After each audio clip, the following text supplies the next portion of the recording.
This is the Lone Crater YouTube. We hope this video helps. You start by locking down scope and participants so the assessment is focused. First, state the objective and timeframe, then list assets and processes at risk. Invite a small cross-functional team and name a facilitator. This speeds decisions. Once done, agree on scoring scales for likelihood and impact, for example 1, 5, or specific % thresholds, because consistent scales let you compare risks objectively. Make sure to capture assumptions and any constraints before you move to identifying risks. Now you collect risks systematically. Brainstorm hazards, failure modes and their causes, and note tangible consequences.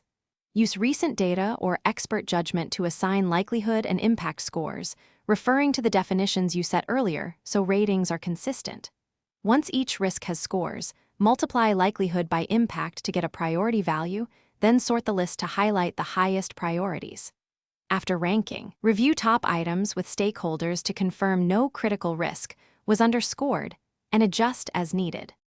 You finish by assigning mitigation strategies to each high-priority risk and naming owners for specific actions. Choose whether to avoid, reduce, transfer, or accept each risk, and set measurable tasks, deadlines, and KPIs so progress is visible. Once controls are in place, schedule reviews, weekly for critical items, monthly for others, and update the matrix. If you find scoring disagreement during reviews, pause and recalibrate definitions with examples. This troubleshooting step prevents repeated misclassification and keeps. Thanks for watching.